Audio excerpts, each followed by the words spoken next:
కొన్ని నెలల క్రితం హైదరాబాద్లో హైడ్రా అనే ఒక సంస్థని ఏర్పాటు చేసి ప్రభుత్వం ఎలాంటి సంచలనం సృష్టించిందో మీ అందరికీ తెలిసిందే. తెలంగాణ వ్యాప్తం కాదు, రెండు తెలుగు రాష్ట్రాల వ్యాప్తంగా హైడ్రా పేరు మారుమోగిపోయింది. ఒక్క హైదరాబాద్ సిటీలో దాని కార్యకలాపాలు కొనసాగినా, కూల్చివేతలు కొనసాగినా ఆ రీసౌండ్ మాత్రం రెండు తెలుగు రాష్ట్రాలకు వ్యాపించింది. అంతలా హైడ్రా సౌండ్ చేసింది. అయితే ఆ తర్వాత కాస్త సైలెంట్ అయినప్పటికీ ఇప్పుడు లేటెస్ట్గా హైడ్రా కమిషనర్ రంగనాథ్ అయితే ఒక లేటెస్ట్ అప్డేట్ అయితే ఇచ్చారు. అదేంటంటే త్వరలోనే హైడ్రా పోలీస్ స్టేషన్లను ఏర్పాటు చేయబోతున్నట్లయితే ఆయన ఒక క్లారిటీ ఇచ్చారు. దానికి సంబంధించిన పనులు కూడా చాలా వేగంగా జరుగుతున్నట్లు, త్వరలోనే హైడ్రా పోలీస్ స్టేషన్లు అందుబాటులోకి రాబోతున్నట్లయితే హైడ్రా కమిషనర్ రంగనాథ్ అయితే తెలిపారు.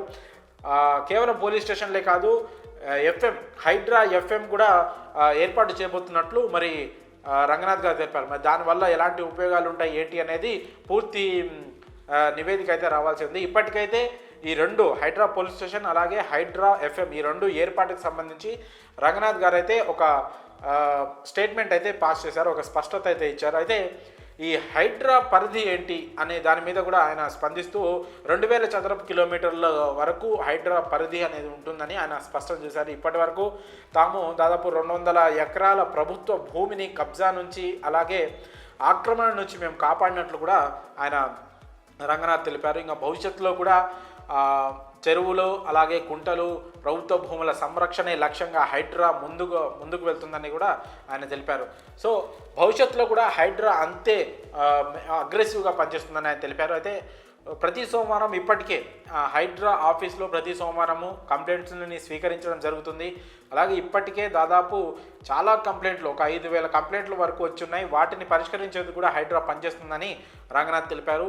సో ఔటర్ రింగ్ రోడ్డు పరిధిలో ఉన్న చెరువులు, నాలాలు, కుంటలకు సంబంధించి కూడా హైడ్రా బాధ్యత తీసుకుంటుందని, అయితే ఈ ఔటర్ రింగ్ రోడ్ పరిధిలో దాదాపు 1025 చెరువులు, కుంటలు ఉన్నట్లు హైడ్రా గుర్తించింది. అయితే వాటికి ఈ ఎఫ్టిఎల్ బఫర్ జోన్లు అంటే నిర్ధారించే పనులు అయితే జరుగుతున్నట్టు రంగనాథ్ తెలిపారు. అంటే ఏ చెరువుకి ఎఫ్టిఎల్ బఫర్ జోన్ ఎక్కడి వరకు ఉన్నాయని ఒక మార్కింగ్ చేసే పనులు అయితే ఇప్పుడు జరుగుతున్నట్టు తెలిపారు. దానికి తర్వాత మార్కింగ్ తర్వాత ఒకరమైన ఆక్రమణలు ఉంటే వారిని కూడా కూల్చివేసి ప్రభుత్వ ఆధీనంలోకి తెస్తామని కూడా ఆయన తెలిపారు.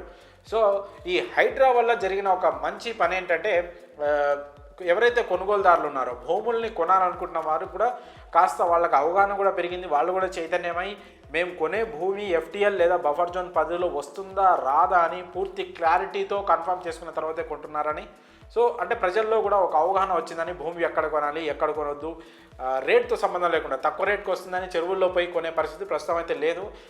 దానికి కారణం హైడ్రానే చెప్పుకోవచ్చు. హైడ్రా మీద విమర్శలు వచ్చినప్పటికీ కొంతమంది పేదవాళ్ళు విమర్శలు చేసినప్పటికీ కూడా హైడ్రా వల్ల కొంత ప్రజల్లో చైతన్యం వచ్చింది. భూములు కొనేవారిలో కాస్త చైతన్యం వచ్చింది. భూమి ఎక్కడ కొనాలి, ఈ కొనే భూమి ఎఫ్టిఎల్ బఫర్ జోన్ పరిధిలో ఉందా లేదా అనేది పూర్తి సమాచారం తెలుసుకొని రియల్టర్లని, రియల్ ఎస్టేట్ వాళ్ళని పూర్తి అన్ని ప్రశ్నలు వేసిన తర్వాత భూమిని కొనేందుకు ముందుకెళ్తున్నారు. సో ఇది ఒక రకంగా ప్రజల్లో వచ్చిన మంచి చైతన్యం అనుకోవాలి. ఎందుకంటే తెలియకుండానో తెలుసో కొనేసి తక్కువ రేటుకి వస్తుందని ఇల్లు కట్టేసి చెరువులు కుంచుకుపోయే విధంగా అవ్వడంలో ఎంతో కొంత ప్రజల బాధ్యత కూడా ఉంది. వాళ్ళకి తెలియతనమో లేకపోతే తెలిసి తక్కువ రేటుకి వస్తుందో కొనడం ఏదో ఒక రకంగా ప్రత్యక్షంగానో పరోక్షంగానో చెరువులు కుషించుకుపోవడంలో జనం మన బాధ్యత, మన పాత్ర కూడా ఎంతో కొంత ఉంది. ఇప్పటి నుంచి అలాంటి తప్పు మళ్ళీ జరగకుండా ప్రజలంతా కూడా ఎఫ్టిఎల్ బఫర్ జోన్లలో వస్తుందా రాదా, మేము కొంటున్న భూమి అనేది పూర్తిగా తెలుసుకొని కొంటున్నారని కూడా రంగనాథ్ తెలిపారు. ఇది ఒక రకంగా మంచి భవిష్యత్తుకు చాలా మంచి పరిణామం అని ఆయన పేర్కొన్నారు.